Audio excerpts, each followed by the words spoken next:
तो कई लोगों को आदत होती है बीड़ी पीने की, आदत बड़ी बेकार होती। जैसे एक आदमी थे, उनकी आदत भी बात करते थे, कोर्ट में जाते थे, हाई कोर्ट में, सुप्रीम कोर्ट में वकील थे, लॉयर, और कोर्ट में जाके बहस करते थे तो वो बटन पे उंगली घुमाते रहते थे। लेकिन वो इतने खतरनाक वकील के जितने भी केस लड़े सब जीते, पर उनकी एक ही आदत थी, वो बात करेंगे, बहस करेंगे, ऐसे ऐसे बटन पे उंगली घुमाएंगे, ऐसे ऐसे घुमाते रहते थे। एक बार ऐसा कोट पहन गया कि उसमें बटन था ही नहीं, सो केस हार गए। केस हारे तो हमें मिले, हमने कहा और तो सब ठीक है, केस क्यों हार गए? बोले गुरुजी आज क्या बताएं, बड़ी गड़बड़ हो गई। बोले क्या? हमने कहा क्या? बोले आज एक ऐसा कोट पहन गया कि उसमें बटन था ही नहीं, और हमारी आदत उंगली घुमाने की थी, और जब उसमें बटन मिला नहीं तो हमारा दिमाग हाई कोर्ट में जज से बात करने की वजह यही था कि कहां से ये कोट पहना है। ऐसी आदतें बड़ी खराब होती। तो आदतें हैं वो तो सबकी अपनी अपनी होती हैं। जैसे हम कई बार बात करते हैं तो हमारी एक आदत है हाउ हाउ हाउ, बुंदेलखंडी स्वभाव में, बुंदेलखंडी में हाँ को हाउ कहते हैं। क्या कहते हैं? हाउ। जैसे हम कई बार कहते हैं क्यों भैया आ जाओगे, हाउ आ जाएंगे, इसको हाँ समझना। पर बुंदेलखंड की हाउ भी खतरनाक होती है, कोई गारंटी नहीं। हाँ सही कह रहे हैं, कोई गारंटी नहीं हाउ की। हमें जैसे कह दी, कल हमने कह दी थी, एक लड़का हमसे पूछा गुरुजी 6:30 बजे आ जाओगे, हमने हाउ कही थी, आ जाए, और देखो आ गए। एक बंबई का आदमी हमारे गांव में गया, बहुत पुरानी बात है महाराज। गांव में जैसे ही पहुंचा तो उसने सोचा पूछ लिया जाए, बोर्ड तो कहीं लगा नहीं था कौन सा गांव है, तो उसने पूछा क्यों भाई गड़ा गांव यही है? तो पान के डब्बा पे बैठे हुए दुकानदार ने कहा हाओ। तो इसको लगा कि हम किसी गलत गांव में आ गए जिसका नाम हाओ है, तो उसने कहा गलत फंस गए। तब तक दूसरा आदमी निकला तो उससे पूछा क्यों भैया गड़ा गांव यही है? हाओ हाओ। अब और दिक्कत, हाओ। अब ऐसे ही बड़ा टेंशन में कि ये गड़ा है कि हाओ है। तो एक तीसरा आदमी मोटरसाइकिल से निकला, बोले क्यों भैया एक बात बताओ, हम पूछ रहे क्या ये गड़ा गांव यही है? बोले जी हाँ यही है। अरे बोले भैया तुम ठीक में लगाए, बाकी लोग मिले तो वो हाओ हाओ कह रहे थे, हमें पता नहीं लगा ये हाओ क्या है। अरे तो जो मोटरसाइकिल पे बैठा था वो बोले सुना, जो कम पढ़े लिखे होते हैं वो हाओ बोलते हैं, जो ज्यादा पढ़े लिखे होते हैं वो हाँ बोलते हैं। तो मुंबई के आदमी ने पूछा आप ज्यादा पढ़े लिखे हो? बोले हाओ।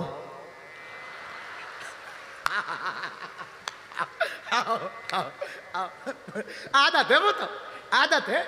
तो जो आदत होगी तो कैसे भी फिल्मों में पूछो निकल ही आएगी। एक ऐसे ही अकबर के यहाँ पर एक पंडित गया, बड़ा ज्ञानी पंडित, ऐसी भाषा में बात करे, तमिल में बात करवाओ, कम्बन में बात करवाओ, उर्दू में बात करवाओ, फारसी में बात करवाओ, अरे हिंदी में बात करवाओ, अंग्रेजी में बात करवाओ, जर्मनी में बात करवाओ, फ्रांसीसी में बात करवाओ, नाइजीरियन, तुम्हारी युगांडा की भाषा बोले। अकबर का बड़ा दिमाग खराब कि एक बात समझ में नहीं आई कि ये इसकी मातृभाषा क्या है। तो बीरबल बोले हम पता कर लेंगे। बोले कैसे? बोले कल इसको निमंत्रण पे बुलाओ। कल निमंत्रण करवाया। बोले सुनो राजा, इसको नीचे भोजन नहीं ऊपर छत वाले महल पे भोजन कराओ। राजा बोला बड़ा दिमाग खराब है, हमने पूछा मातृभाषा क्या है, तुम भंडारा करवा रहे।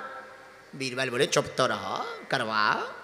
अब दूसरे मंजिल पे बैठाया, बढ़िया भोजन कराया। अब बीरबल बोले सुनो राजा, इनको कुछ मोहरें दो, मोहरें, पैसा दो, पैसा।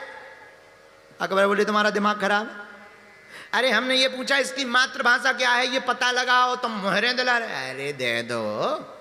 राजा तो राजा, बीरबल की बात, एक मोहरों की पोटली ली, दे दी, लो। अब हाथ जोड़ करके बीरबल बोले चलिए महाराज स्वागत हो गया, घर चलो। जैसे ही उतरने लगा सोई पीछे से एक लात मारी बीरबल ने, अरे फिक गई मोहरें, पोटली गिर गई, और पोटली बटोरते हुए अपनी भाषा में गाली देना स्टार्ट किया। बोले राजा इसकी ये है मातृभाषा। बाकी पूछते तो ये बनावटी ही बोलता, पर गुस्सा में आदमी जब भी गाली देता है शुद्ध अपनी औकात में गाली देता है। बोले ये है इसकी आदत जो होती है, आदत तो आदत होती है, किसी भी परिस्थिति में रहे वो आदत स्वभावश निकलती है। तो मेरे पागलों, हम तुमसे कहना चाहते हैं कि आदत आदत होती है, यही भगवान से गोपी कह रही। मुरहर रंधन समये माँ कुरु मुरली रमम मधुरम। ठाकुर जी आप रसोई बनाते समय बंसी मत बजाया करो।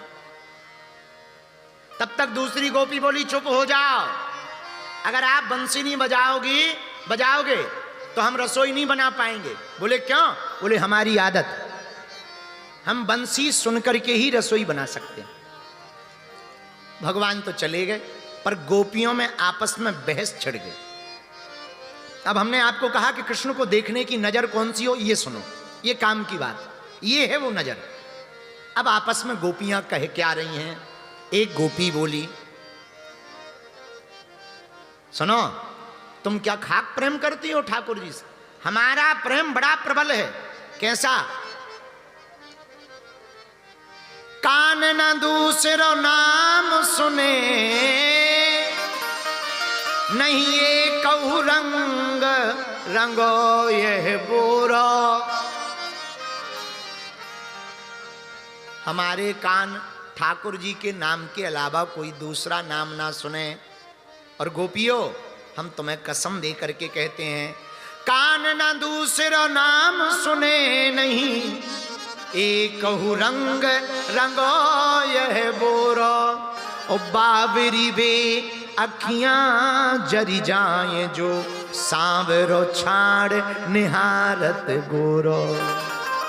गोपी कहती, वो आंखें ही फूट जाएं जो सांवरे श्याम सुंदर को छोड़कर किसी दूसरे का ध्यान करें। तब तक दूसरी गोपी बोली, है तुम्हारा तो इतना ही प्रेम है, जरा हमारा देखो।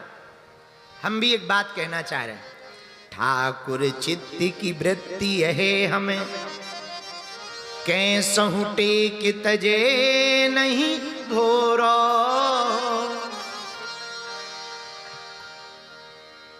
सुनो,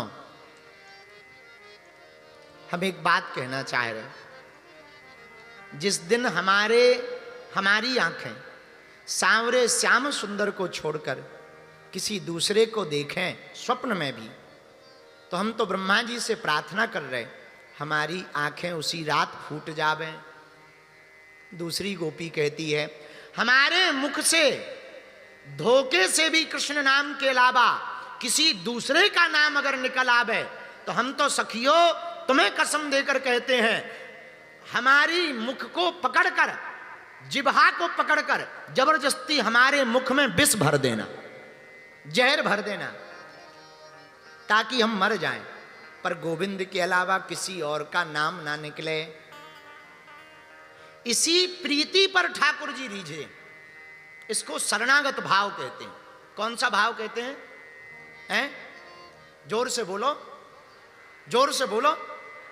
शरणागत भाव कहते हैं। मेरे पागलों, अगर अपने अंदर ठाकुर जी के प्रति अति समर्पण का भाव प्रकट हो जाएगा, तो हम आपको वचन देकर के कहते हैं, भगवान को प्रकट होना ही पड़ेगा।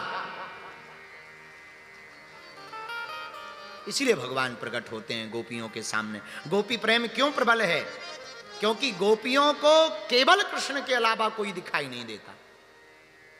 और हम लोग, कुछ हिंदुओं पे तो हमें बड़ा तरस आता है कि अपने भगवानों को छोड़कर चादर चढ़ाने तक चले जाते, हाँ, कैंडल जलाने चले जाते। तरस इस बात पे आता है कि अपने 33 कोटि कम पड़ गए का, 33 कोटि कम पड़ गए का। अरे भाई, ज्यादा दिक्कत है, एक आध और बना लो, एक्स्ट्रा बना लो। पर स्वधर्मे निधनम श्रेया, अपने धर्म में मरना श्रेयस्कर है। दूसरे के धर्म के बारे में, मजहब के बारे में विचार करने से अपने धर्म में मरना श्रेयस्कर है। मेरे पागलों, आज की कथा का सूत्र हमसे जो उपाध्याय जी ने पूछा है, उपाध्याय जी, हम आपको बहुत विनम्रता पूर्वक प्रार्थना करें, जैसे गोपियों का प्रेम कृष्ण के प्रति है, जैसे बछड़े के प्रति माँ का प्रेम और माँ का बछड़े के प्रति प्रेम होता है, समर्पण होता है, उसी प्रकार का समर्पण अगर भक्त का भगवान के प्रति हो जाए, यही सच्चा प्रेम कहलाता है।